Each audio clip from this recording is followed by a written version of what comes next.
Salafi njia ya wema waliotangulia, kwa maana njia ya wema waliotangulia, kutokaona kwamba manhaj ni njia ambayo iko wazi na ni njia ambayo yenye kuendelea, haina kona, haina kipingamizi. Lakini pia katika njia hiyo kuna sunna ambazo inabidi tushikamane nazo, sunna za Mtume Muhammad sallallahu alaihi wasallam. Wakadhalika msingi wa pili ni kufahamu taarifu ya salafi kilugha na kisheria, sababu as-salafi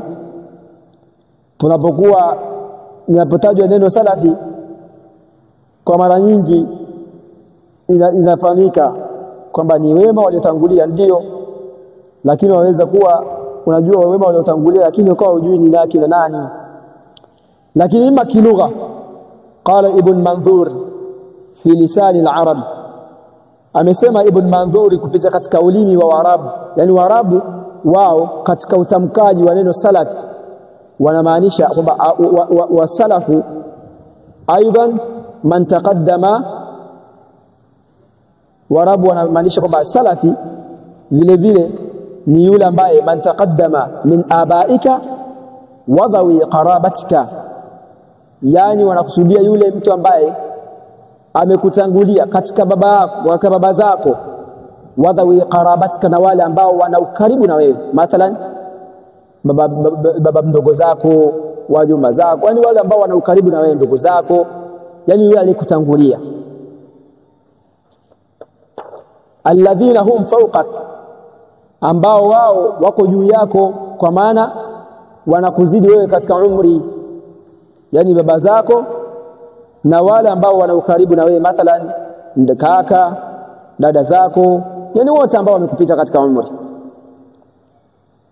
Yani kwa maana kwamba hii ni kauli ambayo Waarabu wanaposema kwamba hadha salaf, anamkusudia mtu, yani kilugha anakusudia yule aliyekutangulia wewe kiumri, imma akakutangulia wewe katika jambo fulani, imma hata unaweza kusema kwamba fulani salafi ni salafi wangu, kwa maana ni salafi wangu kivipi?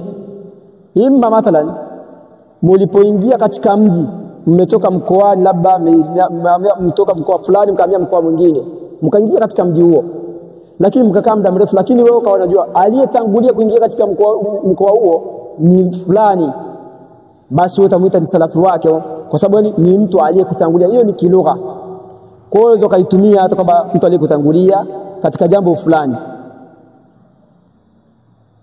imma ni ndugu yako au ni baba yako au ni nani, lakini hao kama kutangulia katika sinni, yani katika umri, kama mfano baba, kaka, dada, wengine wote ambao wamekusudia katika umri, mtu anaposema salafi anakusudia namna hiyo, lakini katika kilugha. Wakadhalika walfadl, na yule ambaye kutangulia katika ubora, yani mtu labda ana ubora fulani, mlikuwa mkisoma labda mtu kapewa cheo, au kakutangulia, au labda watu wamesilimu ni wawili, walikuwa Kristo wakasilimu wakawa ni Waislamu, lakini katika wale waliosilimu aliyetangulia ni mmoja.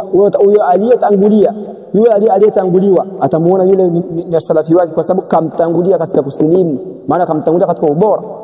Na hivyo hivyo mtu anaweza kutangulia, kwa mfano kama mashekhe zetu tunasema ni masalafi wetu, wametutangulia katika ubora wa elimu, wa kuipata elimu. Kwa hiyo ni katika lugha neno salaf, Waarabu wanakusudia aliyekutangulia ima kiumri, aliyekutangulia katika ubora na mambo mengine.